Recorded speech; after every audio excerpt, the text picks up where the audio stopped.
Monsieur le Président, merci beaucoup, mais je voulais quand même jëlaat ñaari minutes rek pour waxaat ci li amoon sànq pour ñu wax ni président day baax trop ñu mën a permettre aux députés ñu mën a exprimer wu et doxal règlement intérieur bi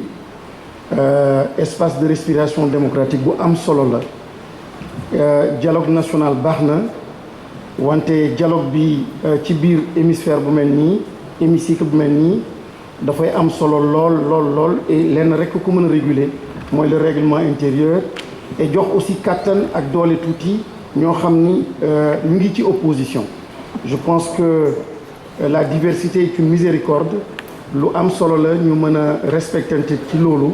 et dégloonte te am na loo xam ni tamit député mën na ko wax mu favorable au gouvernement favorable à l'exécutif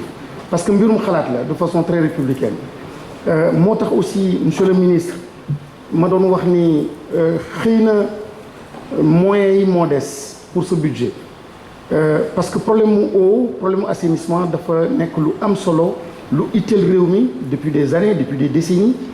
enjeu yi am tey jii yu taxaw enjeu wu aujourd'hui et de demain tax na tamit ce département boobu dooleem ñu war ko yokk mais damay poser wu des questions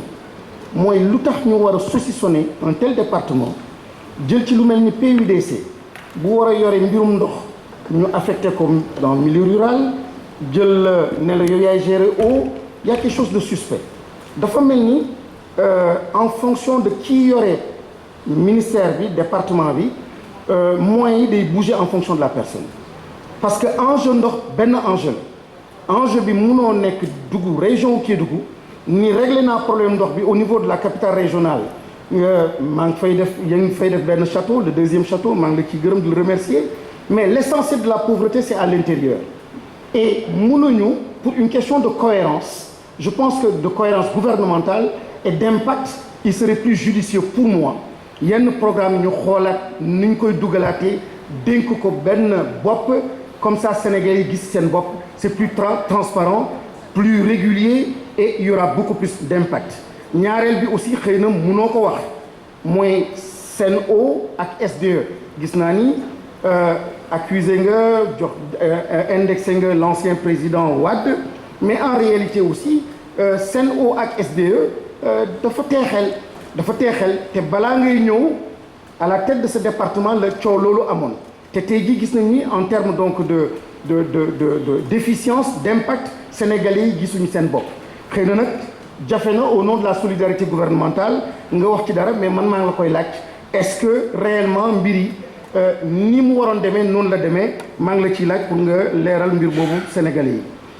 pour Kédougou li may wax Kédougou moom lay wax pour gox yépp le milieu rural souffre te l'essentiel de la pauvreté foofu la nekk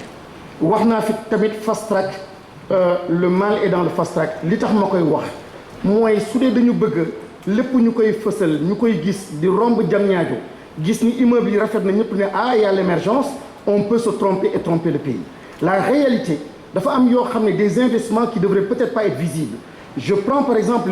les autoroutes de l'eau certains pays l'ont fait et le Maroc qui est à côté aussi en train de le réaliser les autoroutes de l'eau dans certains pays ça a pris 30 ans mais c'est pour vraiment sillonner quadriller donc tout le territoire national de façon durable même su dee fekkee woo ko mais am na phase yoo xam ne di nga ko fekkee mais li ma gis ak projet yi ñuy teg nii oui il y a beaucoup d'argent mais en même temps on est en train d'ensevelir beaucoup d'autres projets de vieux projets yoo xam ni qui auraient permis donc au Sénégal de s'en sortir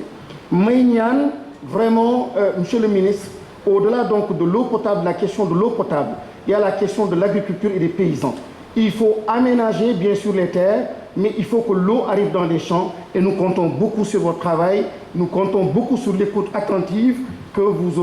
ferez donc de tout ce que nous sommes en train de dire et je termine avec la doléance d'un collègue le notaire le député le maire de Sam Notaire Aminata Kanté qui se pose des questions le plan triennal récemment ay collègues demoon nañu ba foofu